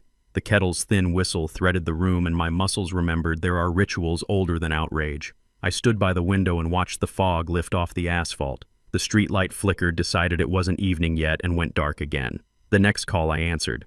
Walter Dana said title just confirmed to me directly that they are pausing the closing. We're past courtesy now. It's policy. The commission filed a formal hold on disbursement pending verification of signature and custody. What does that mean for her? I asked, not using Ava's name because I wasn't sure what to call what bound us in that second. It means the faucet has been turned off, Dana said. The bucket might still be full in places, but nothing new is pouring in. Expect noise. Expect escalation. Expect requests for you to explain yourself to people who aren't entitled to explanations. Silence. Then, "You doing okay, Walter? I'm standing up straight," I said. "That's more than okay," she answered and hung up. At 5:12, the phone rang again. No number. Private. I almost let it go to voicemail, then clicked the green circle and let the recorder catch up. It was Ava, no mask, no smile. Just breathe first, then words. I didn't know she said. Didn't know what I asked. That you would fight. The last word was smaller than the rest. I waited. In that waiting, something settled that had been shaking for a long time. "I thought you'd just take the hint," she said. "Go. Be grateful for what I did for you." What you did for me, I repeated like an echo in a room that had never said that sound before. I let you stay, didn't I? After the divorce, when you couldn't keep up with the mortgage. I let you move into my space, my life. I let you be part of it. That has to count for something. There it was, the math that had broken us long before money entered the room, generosity as a ledger where she was always the credit and I was always the debt. You didn't let me be part of anything I said. I built the table you sat at. I held the walls up while you hammered at them. I raised your boys while you relearned how to be proud. I didn't keep a list, Ava. But if I did, it wouldn't look like yours. "You're being cruel," she said. "No," I said. "I'm being exact." She sniffed a small sound that wanted to be a sob but kept turning back into anger. "If I give you something, will you stop?" "No," I said, "because what you offered wasn't yours to give." "God," she said again, softer now. "I can't show my face. Do you know what people are saying? You wanted them to say it when you posted it." I answered. "You wanted a chorus for your victory. You have an audience now. You just don't like the play." "Dad," she started, then didn't finish. A breath. "Do you remember when I was little and I used to climb into your bed because I couldn't sleep? You'd tell me to listen to the refrigerator hum and pretend it was waves. You'd say the night is just water you float on until morning. I believed you." The memory pressed a thumb into a bruise I thought had already gone yellow. I swallowed.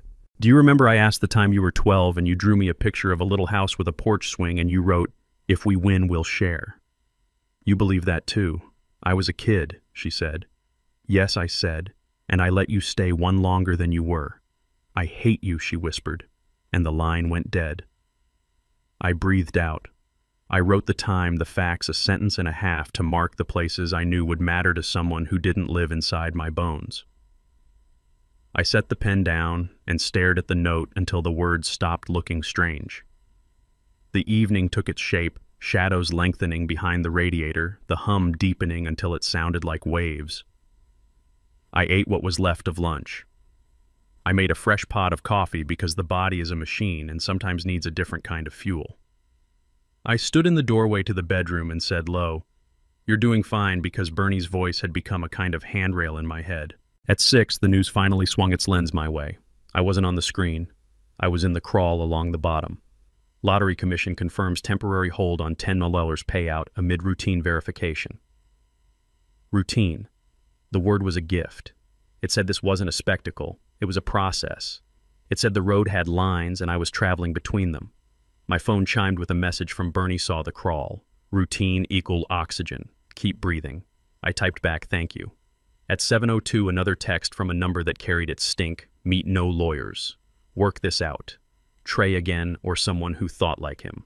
I let the recorder hear me read it aloud. I wrote no, then deleted it and closed the thread. No reply is a reply when the whole point is to drag you into a room with no air.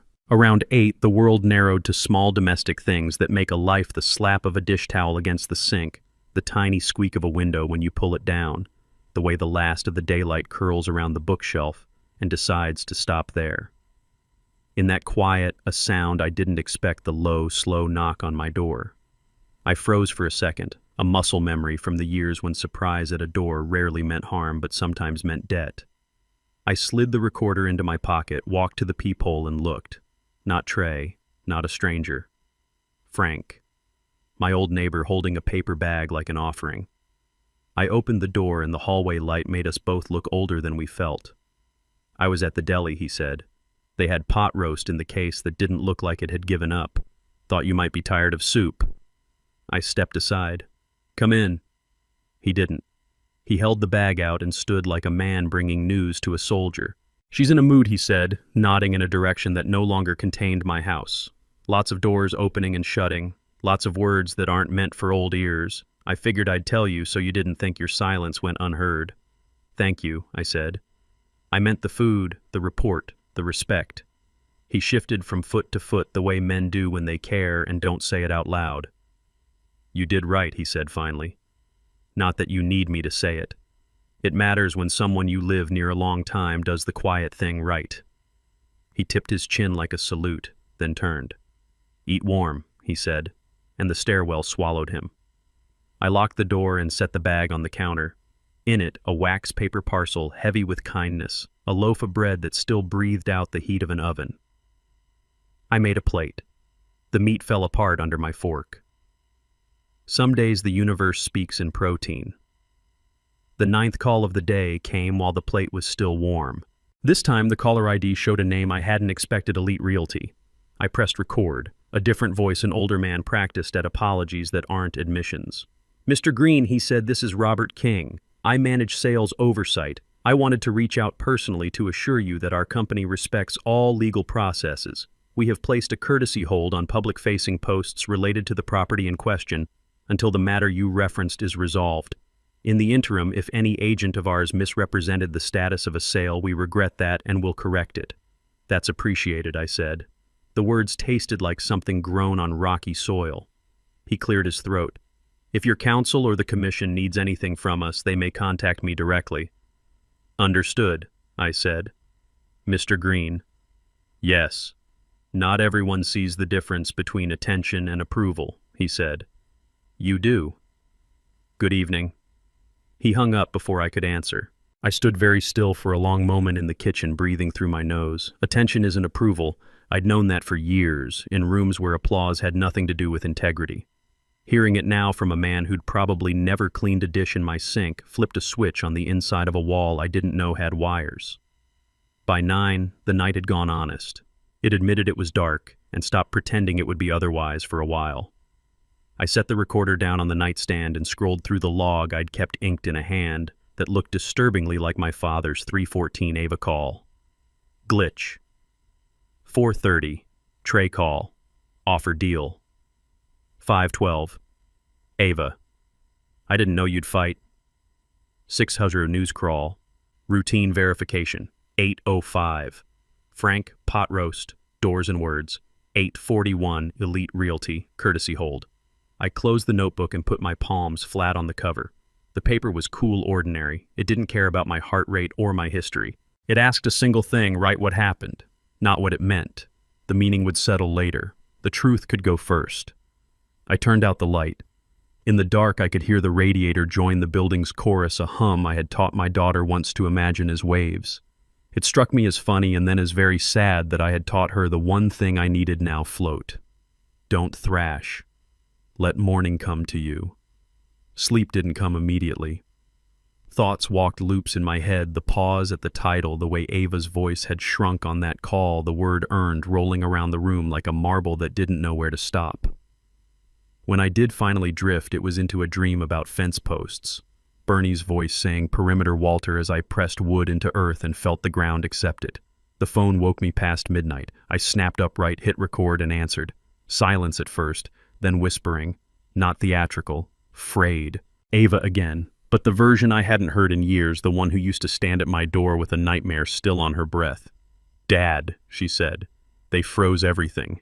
Even the grocery account. The boys." She stopped, reconsidered what she was willing to admit. "We can't," she swallowed. "I can't use my card anywhere. Call the commission," I said. "Tell the truth. That I took a ticket off your fridge?" Her laugh was empty. "Do you want me in handcuffs?" "I want you honest," I said. "For once." "You don't understand," she said, the words melting into something small and scared. "They'll all leave. The friends, the people. Trey." She cut off the name like it had bitten her. "If they leave when the money stops, I said they were never with you while you had it. Please," she said so quietly I barely heard it through the line, a plea I had never heard from her mouth in a decade. "Tell them that you'll settle, that we can share. You said once we'd share." She grabbed at the memory and tried to reshape it around her. "You broke the word you're asking me to keep," I said. "And you're not asking to share. You're asking me to bless what you stole." Silence. Then the smallest sound. Anger swallowing itself and turning into something else, contempt. "You always knew how to make a lesson out of love," she said, and the phone clicked. The sentence sat in my ear for a long time. It wasn't true. It felt true to her. I lay back down. The ceiling felt lower than usual. The hum felt colder. I pressed my palm over the spot on my chest where the recorder had warmed my shirt earlier, and thought about how many times I had held that same place, when the boys were infants feeling small heartbeats that didn't belong to me but depended on me anyway. Float, I told the dark. Just float. Morning would come with its weather. It would bring cooler air and tighter language. Lawyers who knew how to say no in 6 kinds of sentences. A call from the commission with words like verify and authenticate and proceed. Maybe even a note from the clerk's office that made reality official. But for now, the first strike had landed. You could hear it in the quiet. For the first time in a long time, the quiet belonged to me. It started with a sound I couldn't place. Not the radiator hum, not the neighbor's television through the wall, not even the creak of the pipes when the water shifts. This was thinner, sharper, like glass settling into sand. At first, I thought it was a dream. Then the phone buzzed on the nightstand, and the recorder's red light blinked awake, pulling me out of sleep with a hand I didn't invite. I answered, voice hoarse. "Walter Green." On the other end, silence. Then a sharp inhale. It was Ava. "They froze the mortgage draft," she whispered. I went online and the auto-pay bounced. The bank called. "Dad, what did you do?" Her voice was trembling. Not with rage this time, but with something closer to fear, the kind you taste before it shows up on your face. "The commission did it," I said evenly. "I only told the truth." "The truth," she snapped. "The truth is you're strangling us. Do you know what it's like to have your boys watching you swipe a card at the grocery store and the machine screams declined?" I closed my eyes. I pictured those boys, my grandson's faces, too young to know the language of embarrassment, now learning it at a checkout line. My jaw locked. "You put them there," I said. "No," she hissed. "You did. You with your files and your complaints and your goddamn pride." The line went dead. I let the silence stretch across the room until it felt like another body lying beside me. Then I logged the time in my notebook. 2:03 a.m. Ava, mortgage frozen. Blame transferred. By morning, the house had changed. It wasn't noise that woke me. It was the absence of it. No buzz of texts, no calls stacked like dominoes. Just quiet, suspiciously quiet. The kind a battlefield knows before the smoke clears. I made coffee black bitter, let it burn my tongue to remind me I was still in control of something. Then I opened the curtains. Across the street, I saw movement. Ava's car parked haphazardly, Trey slamming the trunk boxes in his arms. She was on the porch, face pale in daylight, voice raised just enough for me to catch fragments. "This is temporary," she said to no one in particular. Maybe to herself. Just until he comes to his senses. Trey muttered something I couldn't hear. He looked like a man whose confidence had sprung a leak. I stood back from the window unseen. That was enough. Sometimes the cruelest truth is the one they know you've witnessed without a word. At 9, Dana called. We're scheduled, she said. The commission wants you in person. Noon. Bring the log. Bring the recorder. They want to verify the chain of custody. I nodded, though she couldn't see it. And Ava. They'll summon her separately, Dana replied. This isn't about family. This is about law. The distinction was meant to comfort me. Instead, it hollowed something out. By 11, I was walking up the courthouse steps, the same stone steps I had climbed years ago to finalize a divorce I hadn't wanted. The symmetry wasn't lost on me. Some buildings don't change. They just wait for you to bring your new shame to them. Inside the commission's office was colder than the January air outside. Fluorescent lights are buzzing. File cabinets like silent guards. A woman in a gray suit nodded at me. Mr. Green, right this way. She led me into a room with no windows, just a long table and 3 people sitting across from it. Their faces were neutral, practiced like poker players who had already seen your hand. Mr. Green, the man in the center began. You filed a claim that the winning ticket was taken from your possession without consent. Is that correct? Yes, I said. My voice didn't shake. You've provided documentation, he continued. Notes, recordings.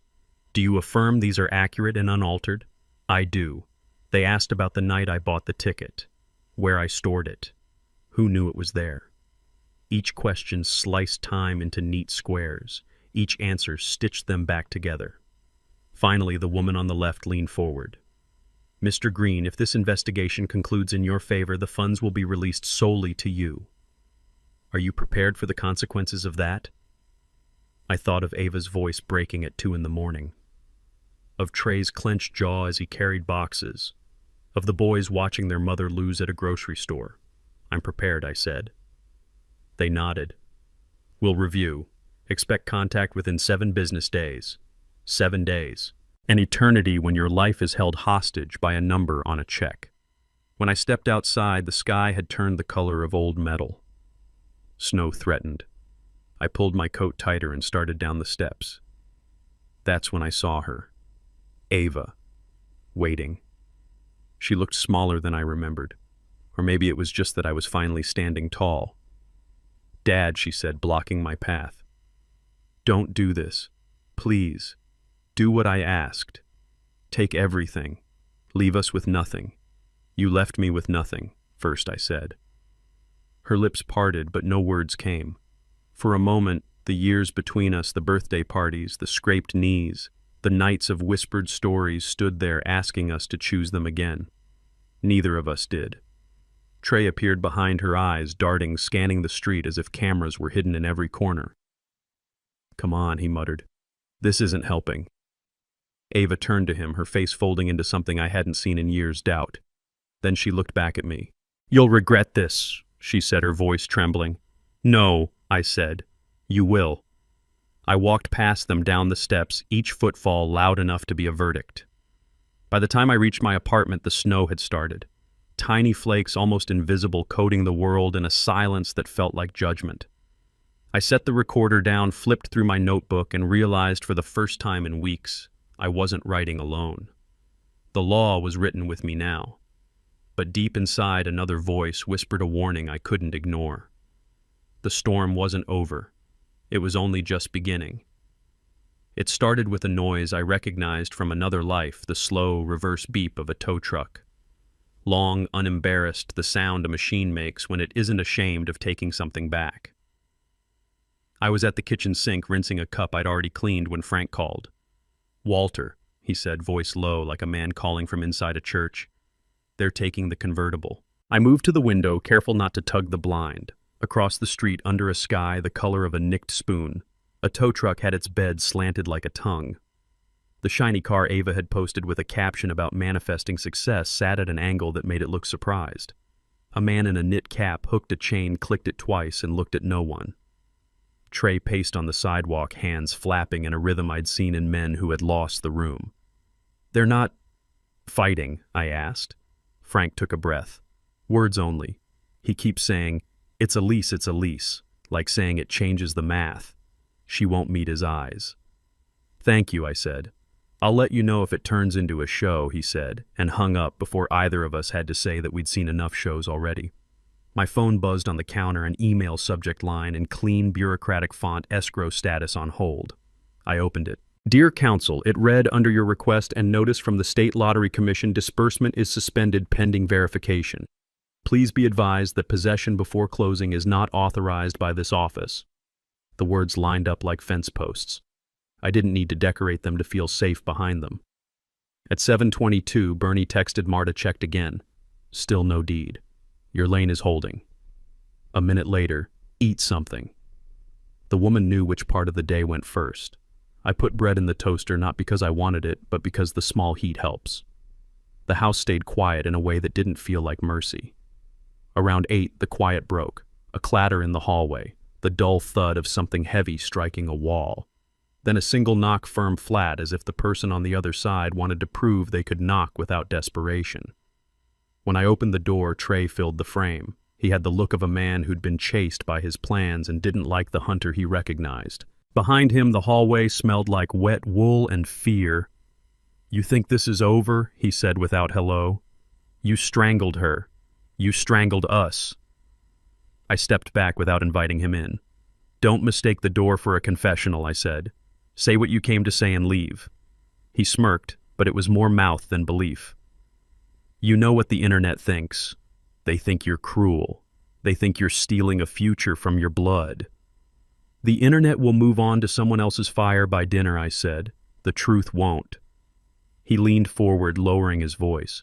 You think because you have papers and old friends at offices you win, you're going to be alone. She won't forgive you. Those boys won't. I didn't raise my voice. I just cut in. Don't use them like props in your speech. You're not at a rally. For a second the anger slipped and I saw what sat behind it, panic, the drumming of a man who knows the room he built needs another door and he hasn't got the tools. He straightened as if stretching could make him taller. Last chance, he said. Tell your lawyer to lift the hold. You get a cut. We don't bury you online. Everybody wins. No, I said. Everybody grows up. That's what happens next. He laughed too loud for the hallway. You'll regret this, he said, and then he was gone, his boots slapping stairs like a man leaving a scene instead of a life. I closed the door, clicked the recorder on the table, and spoke the facts into it. Time. Words. Threat reframed as an offer. Offer declined. When I played it back, I caught something I hadn't heard in real time, my voice steady enough to build on. At 9:03, Leia sent a video. You should see her text said. The clip was sideways and breathless, shot through a car window like guilt. Ava was on her porch, hair pulled into a knot she hadn't looked at in a mirror. A stack of boxes on the steps. A woman with a clipboard at the door, property manager, by the way she held a pen like it had a cousin in her earbud. No shouting, just the kind of conversation you have when there's nothing left to negotiate. Occupancy is not permitted until closing, the woman was saying. We'll allow a pickup window today between noon and 2. After that, locks change. Ava nodded too many times like people do when they hope nodding counts as currency. The clipboard woman didn't notice. She was counting, not watching. Laya's next text attached a screenshot. Elite Realty has removed a post. Below it the caption, correction. The sale referenced is pending verification. We regret any misunderstanding. The brand found it's neutral. The audience would call it boring.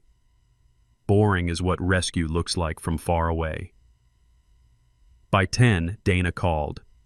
Commission is moving, she said. They've verified the store footage independently.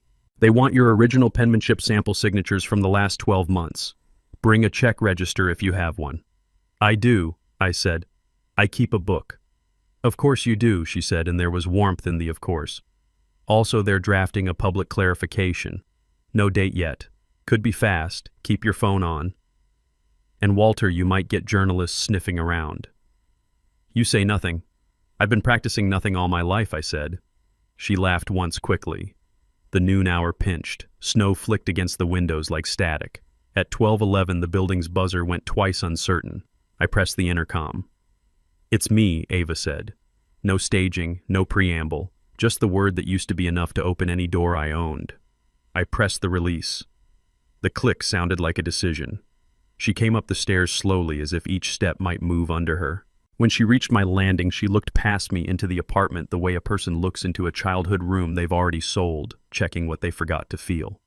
In one hand, she held a plastic grocery bag with 2 cereal boxes and a loaf of bread crushed into an oval. On her face, the stiff shine of a woman who ran out of waterproof mascara before she ran out of weather. "Can I come in?" she asked. "You can stand where you are and speak," I said. Then I stepped back 3 feet to make the distance honest. "I don't have time for your rules," she said, but her voice didn't carry the old snap. Something else was there. Not an apology. Not yet. Accounting may be the kind you do at the end of a day when the drawer doesn't match the tape. Then say what you need, I said. She swallowed hard. "They're locking me out at 2. The house. They said we were in possession without authorization." She forced a laugh that hurt more than a cry. "I told them I have authorization. It's called money. Money frozen because it wasn't yours," I said. She flinched like the word froze had teeth. "I didn't know," she said again, echoing the sentence from the night before as if repeating it could make it true. "I didn't know you'd signed it." I raised an eyebrow. "You didn't check." I was excited," she said, and the sentence came small as a school child. "I thought we finally got one, Dad." "We." I told Trey we did it, and he said we have to claim it fast before someone else does something. He said we had to act. I acted. Too fast. Is that a crime now? Being happy. Being dishonest is, I said. She shook her head, like the room had said a different line than the script she practiced. "You think you're the only one who sacrificed," she said, and there was the old heat. "I raised kids. I made it out of nothing." "You didn't make it out," I said. "You made it off. Off my back. Off my pension. Off my patience. You grabbed a ticket I bought and called it a miracle.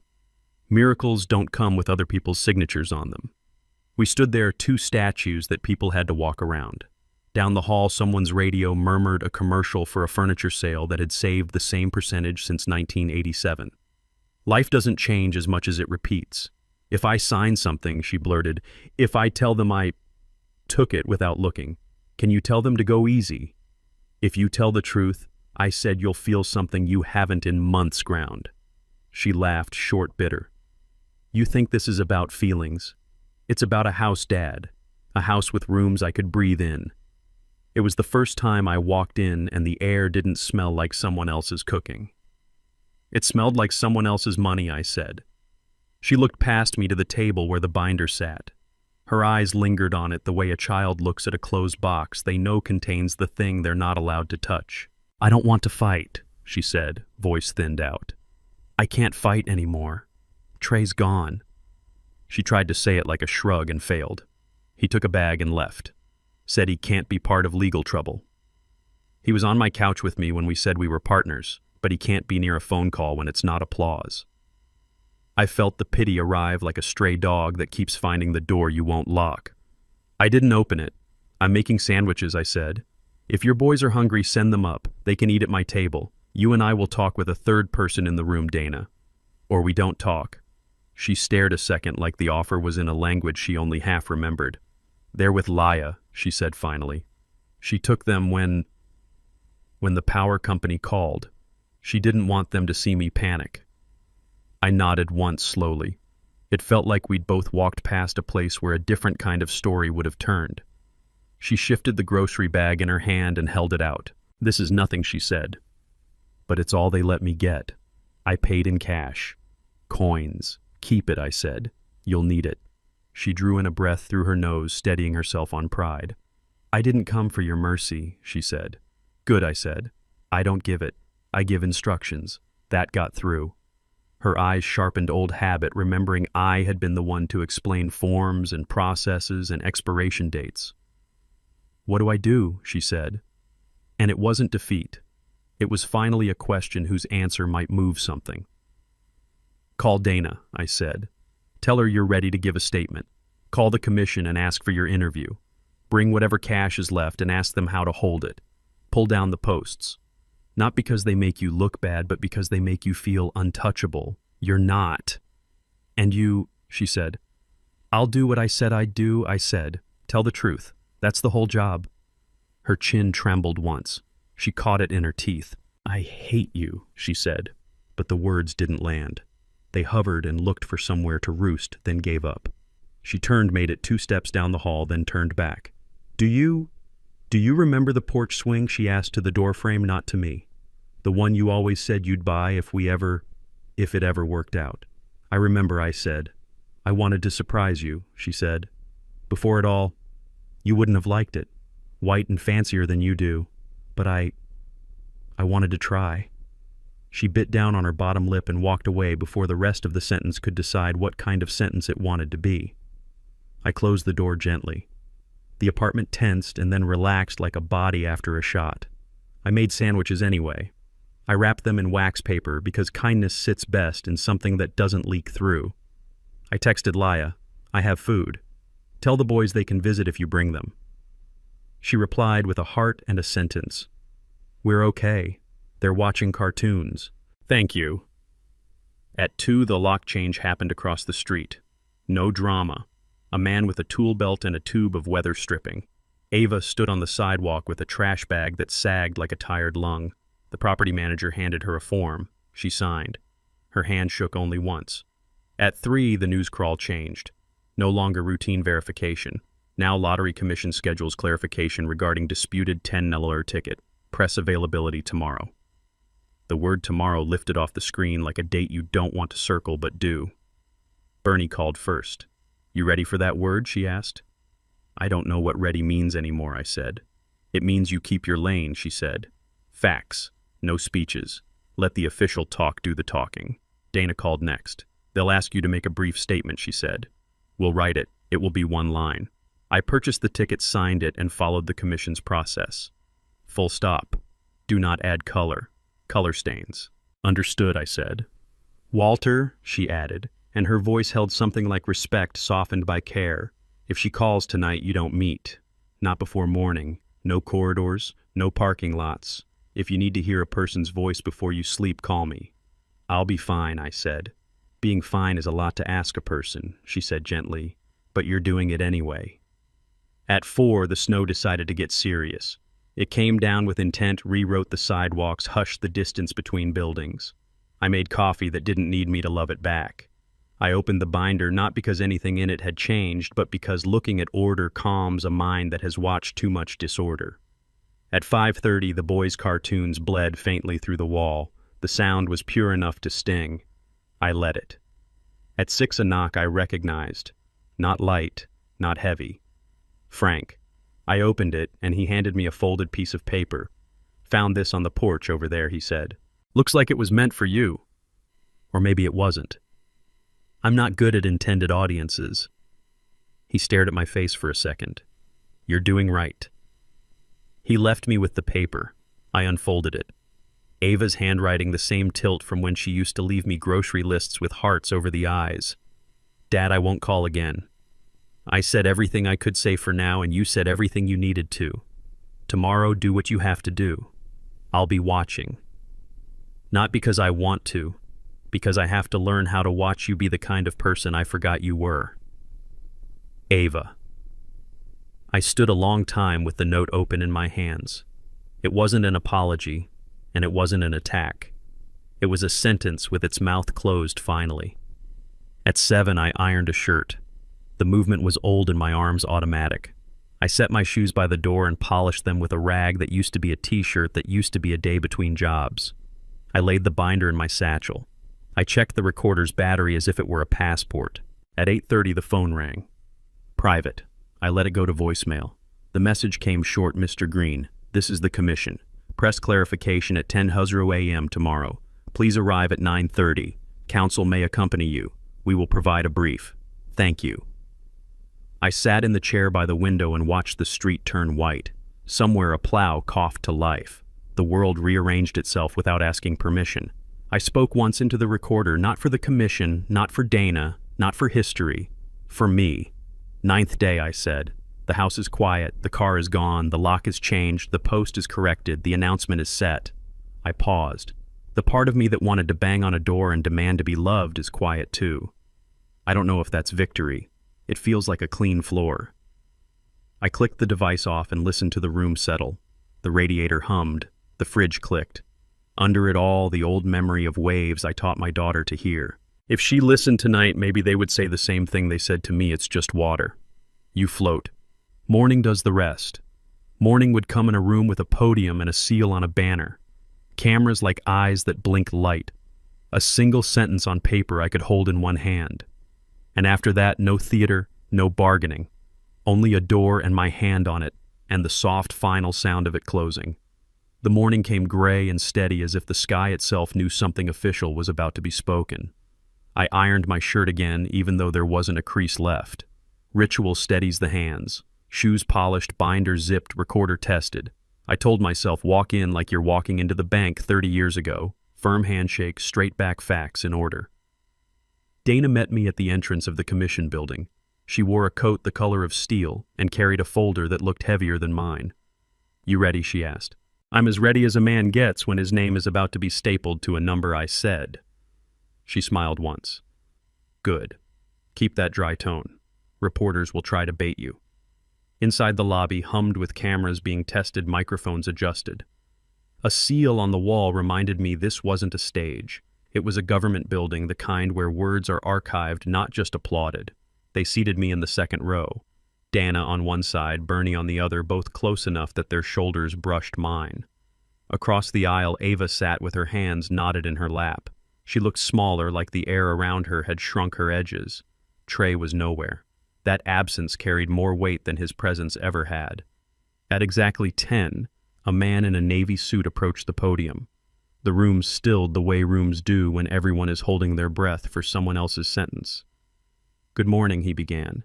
The Lottery Commission has completed its review regarding the disputed claim of a $10 million prize. We are here to clarify the matter.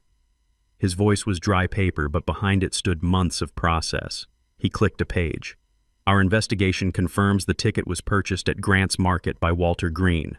Surveillance footage, cashier testimony, and signature verification establish this fact beyond dispute. As such, the Commission recognizes Mr. Green as the sole legal claimant. The words landed like a gavel. A single heavy period. He paused, adjusted his glasses.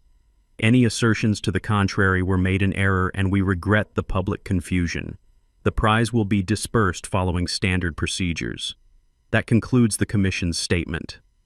The room broke not in applause, but in a noise I can only call release. Cameras blinked. Reporters shuffled for position. Dana touched my sleeve. One line, she whispered. They called me up.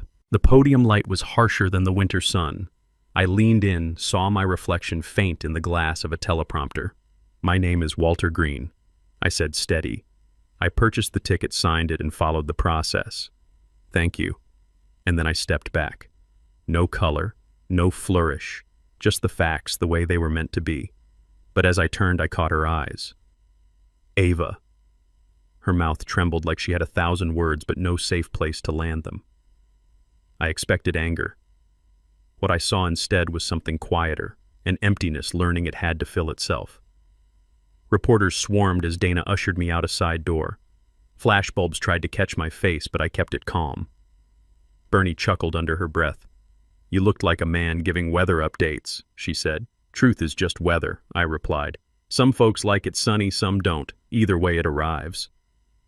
Outside, the snow had eased. The sidewalks glistened with melt as if the city had been washed. Dana pressed the folder into my hands. First installment clears next week. You'll have structure. Take care of yourself. I nodded. And the noise. She smiled. Noise fades faster than people think. We parted at the curb. Bernie clapped me on the back once the way men do when words don't carry enough. Then she left me with the cold air and the sudden quiet. I walked home, not because I had to, but because I wanted to feel the city under my shoes one block at a time. By the time I reached my building, my lungs burned with the kind of clean that only comes from winter. On my porch sat a small envelope, my name on it in Ava's hand. I opened it slowly. Inside, a single line hurried, almost ashamed. I don't know how to be your daughter right now, but I know I can't be what he wanted me to be either. No apology, no promises, just a crack in the wall wide enough for air. I slipped the note into the binder between the receipts and statements. Not because it was evidence, but because it was part of the story. That night I made soup. I set 2 extra bowls on the counter. I didn't know if she'd come or if the boys would, but the bowls waited, steam curling like hope that doesn't ask for permission. And as I sat at my table, I spoke once into the recorder. 10th day. The commission spoke. The truth held. My daughter lost more than she gained, but maybe she found something else, a place to start over. I did too. I clicked it off, leaned back, and let the quiet settle. Because sometimes revenge isn't fire. Sometimes it's a man sitting alone at a table, steady, untouched, and finally free. Thank you for joining me on this journey. If you like this story, please like this video, subscribe to the channel, and share your impressions of this story in the comments. To listen to the next story, click on the playlist now showing on screen.